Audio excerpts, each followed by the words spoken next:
आज हम आपको पैसे संबंधी जागरूकता, आपकी वित्तीय जागरूकता, फिनेंशियल अवेयरनेस या कहें वित्तीय समझदारी, फिनेंशियल अंडरस्टैंडिंग या वित्तीय साक्षरता भी कह सकते हैं, फिनेंशियल लिटरेसी के बारे में अति संक्षेप में कुछ बताना चाहता हूँ। यह हम सभी के जीवन में बहुत महत्वपूर्ण है। तो इस जागरूकता के लिए क्या प्रयास किए जा रहे हैं और क्या प्रयास किया जाना चाहिए, इसका लाभ कैसे पाया जा सकता है, इस जागरूकता की प्रवृत्ति, टेंडेंसी, आदत, हैबिट और जीवन संस्कार, नॉर्मल प्रोटोकॉल ऑफ लाइफ में इसे कैसे बदला जा सकता है, रूपांतरित किया जा सकता है, अस्थाई बदलाव लाया जा सकता है, संस्कार बनाया जा सकता है, कैसे संस्कृति बनाया जा सकता है, इन्हीं संबंधित सवालों के समाधान का एक छोटा सा प्रयास है यह वीडियो। इसीलिए यह वीडियो भी आपके जीवन को वित्तीय मामले में बदल देने वाला है, मजबूती देने वाला है, इसीलिए इसे पूरा देखने का प्रयास करें। भारत की एक बड़ी आबादी हमेशा अपने अस्तित्व के संकट, क्राइसिस ऑफ एग्जिस्टेंस की मनोवैज्ञानिक सोच की अवस्था और वास्तविक स्थिति से जूझ रही है, और इसका जो प्रमुख कारण है लोगों में वित्तीय समझदारी की कमी है। लोगों की वित्तीय समझदारी ही समेकित रूप से, इंटीग्रेटेड रूप से राष्ट्रीय समझदारी, राष्ट्रीय वित्तीय समझदारी बन जाती है। इसी वित्तीय समझदारी का व्यापक प्रसार कर और लोगों की सक्रिय भागीदारी, इसमें लोगों की सक्रिय भागीदारी सुनिश्चित कराकर ही दुनिया के सभी विकसित देश आज उन्नत अर्थव्यवस्था की अवस्था को पा सके हैं।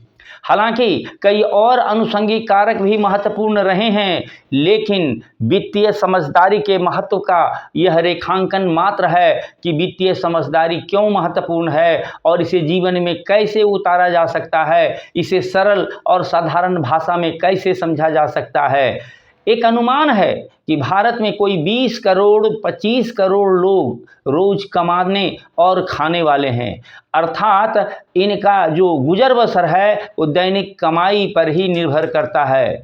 इसके अलावा कोई 30-35 करोड़ लोग मात्र एक माह का ही खर्च करने की क्षमता रखते हैं, मतलब जो कमाते हैं वो बहुत से बहुत एक माह तक खर्च कर पाएंगे। मैं इन आंकड़ों के ऑथेंटिसिटी, प्रामाणिकता, अधिकारिता पर ज़्यादा निश्चिंत नहीं हो रहा हूँ, पर वित्तीय समझदारी की आवश्यकता भारतीय परिवारों को किस रूप में है, इसकी भयावहता से आप समझेंगे कि कितना व्यापक है और महत्वपूर्ण है देश के लिए, समाज के लिए और परिवार के लिए। यह नौकरी पेशा करने वालों के लिए भी महत्वपूर्ण है, तो यह मजदूरों और किसानों के लिए भी उतना महत्वपूर्ण है। लेकिन जीवन तो आपका बचपन से शुरू होता है, तो इसकी अनिवार्यता बच्चों के स्कूली शिक्षा में भी शामिल किए जाने की अनुशंसा हर स्तर पर इसीलिए की गई है। वर्तमान में वित्तीय व्यवहार एक मजबूत सांस्कृतिक अवधारणा, कल्चरल कंसेप्ट के रूप में स्थापित है, और चूंकि यह अचेतन विचार से संचालित है, यह अचेतन विचार से, मतलब इसके लिए हम सचेतन रूप से सोचते विचारते नहीं हैं। यह हमें संस्कार के रूप में, यह हमें संस्कृति के रूप में, अचेतन में, समाज के अचेतन में, परिवार के अचेतन में, व्यक्ति के अचेतन में शामिल होना चाहिए। जीवन के हर स्तर पर दिखावटी संस्कार, कर्मकांड, रीति रिवाज स्थापित हैं और इसे धार्मिक और सांस्कृतिक मान्यता प्राप्त है। यह सब दिखावटी संस्कार, कर्मकांड और पाखंड जीवन में अनावश्यक खर्च किए जाने के लिए आपको बाध्य करता है। इसके अलावा दिखावा मतलब शो, फैशन की प्रवृत्ति भी खर्च को बढ़ावा देता है। सामान्य प्रचलित अवधारणा के अनुसार आज सभी लोगों की, मतलब अधिकांश लोगों की वित्तीय समझदारी का यह अर्थ लिया जाता है कि खर्च से ज़्यादा आय करना है, मोर इनकम दैन एक्सपेंडिचर। इसी कंसेप्ट पर मैक्सिमम लोग चलते हैं कि खर्च ज़्यादा हो रहा है तो आमदनी ज़्यादा होनी चाहिए। यह एक विचार गलत अवधारणा है। यह गलत अवधारणा पर स्थापित है। यही वित्तीय समझदारी की सोच का अभाव है। खर्च को कम नहीं किया जा सकता, इसलिए आय को बढ़ाना ही उचित विकल्प। यही मानसिकता है, यही सोच है और यही सोच गलत है और यही वित्तीय समझदारी के विपरीत है। इसीलिए आपको वित्तीय समझदारी को समझने की ज़रूरत है। ये जो अवधारणा मैंने जो कहा कि आपका खर्च को कम नहीं कर सकते तो आय को बढ़ाना ही जो विकल्प है, इस अवधारणा में कई मौलिक त्रुटियां हैं। सबसे बड़ी त्रुटि तो यह है कि खर्च पर आपका नियंत्रण नहीं होता है और उस बेतहाशा भागते खर्च को साधने के लिए आय में बेतहाशा वृद्धि अनिवार्य हो गया है। तो आपका जीवन मानव जीवन ही नहीं रहा, आप मशीन की तरह काम कर रहे हैं और यह किसी भी तरह से आपके परिवार, समाज और राष्ट्र के लिए जरूरी नहीं है। इसी अवधारणा के कारण आप जितना भी कमाते हैं, आप एक से अधिक कमाने वाले हैं, आपके कमाई में वृद्धि भी होता है, फिर समस्या जस का तस रह जाता है या कहें कि समस्या किसी तरह से और विकराल होता जा रहा है। यही मानसिकता की अवस्था है। इसीलिए आपको वित्तीय समझदारी पर फिर ठहर करके विचार करना होता है। ऐसा क्यों होता है? ऐसा इसलिए होता है कि हमारी सोच हमारी संस्कृति का, हमारे जीवन पद्धति का एक हिस्सा बन गया है और इस दिशा में सुधार के लिए कभी सजग और गंभीर प्रयास नहीं किया जाता है। जैसे शारीरिक स्वास्थ्य के लिए, मानसिक स्वास्थ्य के लिए स्वास्थ्य की जागरूकता आवश्यक होती है, सलाहकार के पास, डॉक्टर के पास जाते हैं, उसी तरह वित्तीय स्वास्थ्य के लिए वित्तीय साक्षरता की आवश्यकता होती है। वित्तीय समझदारी को ही वित्तीय जागरूकता, वित्तीय मामलों की जानकारी, बचत और खर्च की अभिवृत्ति मतलब टेंडेंसी की समझ, इससे संबंधित व्यवहार की समझदारी को समेकित रूप में कह सकते हैं। इससे कोई भी उचित वित्तीय निर्णय लेने में और वित्तीय सुदृढ़ीकरण में आप सक्षम हो पाते हैं। तो अब जानें कि इस दिशा में क्या क्या प्रयास किए गए हैं, हमें क्या क्या चीज़ जानना चाहिए। इस वीडियो के अलावा इसकी बात मैं कर रहा हूं। इस दिशा में OECD संयुक्त राष्ट्र संघ का एक ऑर्गेनाइजेशन है, organisation for economic cooperation and development, 2005 में यह प्रयास शुरू किया था, जिसे भारत सरकार 2006 से अपना लिया और अपने नीति में इस पर विचार किया। इसी अनुशंसा पर विद्यालयों में वित्तीय शिक्षा पर जोर दिए जाने की शुरुआत हुई, लेकिन इसकी स्थिति कहाँ है, किस अवस्था में है, आप बेहतर जान रहे हैं। 2008 में अंतर्राष्ट्रीय स्तर पर सहयोग और विस्तार के लिए एक और अंतर्राष्ट्रीय संगठन INFE international network on financial education की स्थापना किया गया। इसके बाद भारत में वित्तीय समझदारी और बेहतरी के लिए और कई प्रयास किए गए।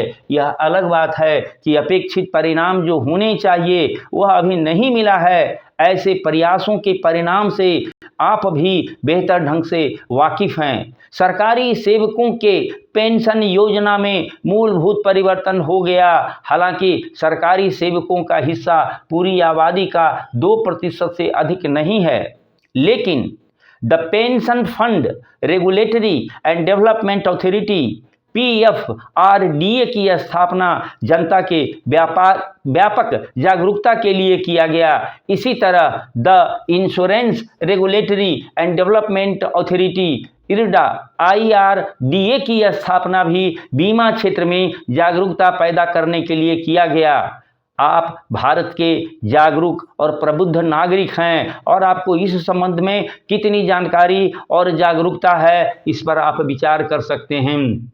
इससे इस दिशा में किए जाने वाले कार्य और प्रयास की और उस कार्य की गुणवत्ता का अंदाजा लगा सकते हैं। यह सब ब्यौरा यहाँ इसलिए दिया गया है ताकि आप यदि वित्तीय मामलों में कुछ और ज़्यादा जानना चाहते हैं तो इन संस्थाओं के जो प्रमाणिक, जो आधिकारिक साइट है, वहां जाकर के और विस्तृत जानकारी ले सकते हैं। लेकिन जो मैं अभी बताने जा रहा हूं, इसे सभी विद्यार्थी या जागरूक नागरिक बहुत ध्यान से इसे सुने। सभी विद्यार्थियों को भारत सरकार की एक संस्था है, national institute of security market, संक्षेप में NISM कहते हैं। इसका ऑफिशियल साइट का नाम है www.nism.ac, यानी एकेडमिक का AC.in, इन मतलब इंडिया। आप इस पर जाकर के काफ़ी जानकारी प्राप्त कर सकते हैं। यहाँ मैं ये बताना चाह रहा हूँ कि प्रत्येक विद्यार्थी को इस साइट पर जाना चाहिए। ये भारत सरकार की संस्था है जो SEBI, the security and exchange board of India से मान्यता प्राप्त भी है। इसमें शिक्षा का, आपको ऑनलाइन शिक्षा का कोई 28 या इससे अधिक मॉड्यूल हैं। इसमें आप अपने सुविधा अनुसार जो 2200 रुपये से फीस से शुरू होता है, उसमें कोई मॉड्यूल चुन करके आप 2200 रुपये में उस पर रजिस्ट्रेशन, उसका एग्जामिनेशन, उसका मटेरियल और 100 में मल्टीपल चॉइस के 100 क्वेश्चन में 50 क्वेश्चन, किसी में 60 क्वेश्चन आप कर लेते हैं। उसके बाद आपको जो प्रमाण पत्र मिलेगा उससे भी द्वारा ये प्रूव होगा और आप म्यूचुअल फंड प्रोवाइडर, डिस्ट्रीब्यूटर इत्यादि और भी विषयों के विशेषज्ञ बन सकते हैं। कम से कम सभी विद्यार्थियों से अनुरोध है कि www.nism.ac.in पर जाकर करके इसे जरूर देखें और समझें आपको क्या करना है और क्या करना चाहिए। आप अभी जो 5 साल पहले कोविड का लॉकडाउन में अपनी इच्छाओं, अपनी आकांक्षाओं और भावनाओं को नियंत्रित करना कुछ सीख गए थे, तो इस सीख को अपने जीवन का हिस्सा बनाइए। अपने निर्णय में परिवार के सदस्यों को शामिल कीजिए। यदि आप परिवार के लिए समय नहीं देते हैं तो आपको समाज की, संस्था की समझ नहीं है और आप भटकाव के शिकार हैं। मैं वैभवता, जो आलीशानता है, मैं वैभवता के खिलाफ नहीं हूँ, लेकिन अभी आप अपने आय का एक ऐसा निष्क्रिय स्रोत जरूर बना लें जो आपके काम नहीं करने या आपके काम कम करने पर भी आपको निश्चित आय देता रहे। इस अवस्था को पाने के लिए कुछ बचत कीजिए, बचत करना आदत बना लीजिए। आपको अभी जो मिल रहा है, मान लीजिए कि उसमें 10 से 20% अभी कम ही मिल रहा है और उस राशि का आप निवेश करने के लिए शुरुआत कीजिए। इसके बारे में आपको हम किसी दूसरे वीडियो में बताएंगे कि आप इसे कैसे करें और क्या करें। चूँकि यह बहुत लंबा हो जाएगा, इसीलिए अभी इसे संक्षेप में बता रहा हूँ। मुद्रास्फीति, इन्फ्लेशन की स्थिति को समझना चाहिए। इन्फ्लेशन एक व्यवस्था है जो आपकी कमाई का एक हिस्सा सरकार बिना कोई कानून, बिना कोई अधिनियम बनाए आपकी कमाई का हिस्सा ले लेता है। बैंक में जो ब्याज दर भी है, इस इन्फ्लेशन मुद्रास्फीति के आसपास ही रहता है। मतलब अब आप समझ रहे हैं कि आपके जो मुद्रा का जो महत्व है, वैल्यू है, उसका बैंक में भी रखने पर वही मूल्य रह जाता है। आप जानते हैं, संभवतः आप कभी ध्यान नहीं दिए होंगे, बैंक किसे कहते हैं?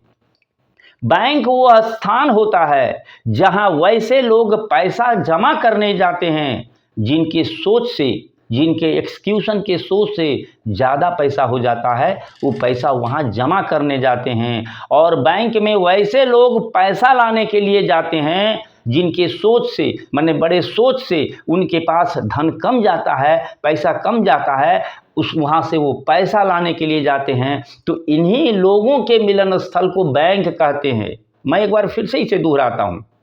बैंक एक स्थान होता है जहां वैसे लोग पैसा जमा करने जाते हैं जहां उनकी सोच से ज़्यादा पैसा हो जाता है, और बैंक में वैसे लोग पैसा लाने के लिए, उधार लेने के लिए जाते हैं जिनके सोच से पैसा कम पड़ जाता है। ऐसे ही लोगों के मिलन स्थल को बैंक कहते हैं। बैंक आपके पैसे को दूसरों को ऋण देकर बाजार में पैसा लगाकर कमाता है, और उस पैसे में जो उसका संस्था में जो खर्च होता है, वेतन में जो खर्च होता है और जो बचता है, उसमें अपना लाभ का हिस्सा रखते हुए आपको देने का प्रयास करता है। मतलब जहां वो पैसा लगाता है वहां ही पैसा लगाना चाहिए। तो इस बारे में मैं आपसे बाद में बात करूंगा, लेकिन अभी आप ये समझें कि सवाल उठता है कि हम निवेश कहाँ करें। निवेश वैसे क्षेत्रों में करें जहां से लगभग निष्क्रिय आमदनी, इनर्ट इनकम प्राप्त होता रहे। आपका जो एक्शन है वो विधि सम्मत, लीगल भी हो और सुरक्षित, सिक्योर्ड भी हो। निवेश के सभी विकल्पों पर यहाँ चर्चा मैं नहीं कर पा रहा हूँ क्योंकि समय नहीं है। कुछ लोग अस्थाई संपदा, परमानेंट एसेट को भी एक बेहतर विकल्प मानते हैं, लेकिन उसका भी एक अलग झमेला है। पूंजी बाजार, कैपिटल मार्केट में भी निवेश एक महत्वपूर्ण और समझदारी भरा विकल्प है, लेकिन इस बात को ध्यान में रखना चाहिए कि कंपनियों के शेयर के खरीद बिक्री, ट्रेडिंग कर धन कमाने के बारे में कभी नहीं सोचना है। उससे धन को उसमें निवेश कर उसको स्थिर से रख करके कमाने को सोचना है। शेयर के ट्रेडिंग से धन आप नहीं कमा सकते हैं, लेकिन कंपनियों के लाभांश पर आपको ध्यान रखना चाहिए। आप गिरते सूचकांक में भी कमाते रहते हैं और बढ़ते सूचकांक में भी कमाते रहते हैं। इसी तरह से आप जो है वित्तीय समझदारी, वित्तीय जागरूकता से, सतत प्रयास से आप अपने संस्कार, अपनी संस्कृति को विकसित कर सकते हैं।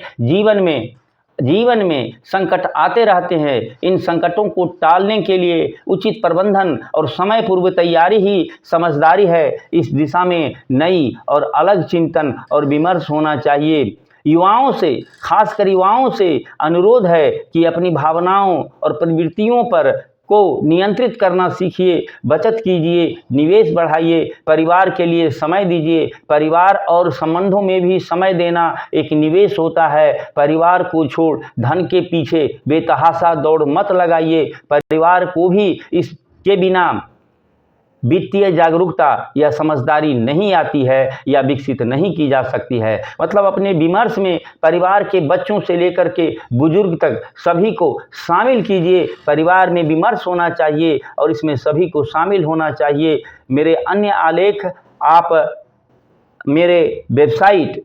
www.niranjan2020.blogspot.com पर भी पढ़ सकते हैं। मेरे चैनल को सब्सक्राइब करें, शेयर भी करें। इसी तरह से आपको वित्तीय संबंधी कुछ वीडियो और मैं देता रहूँगा। धन्यवाद।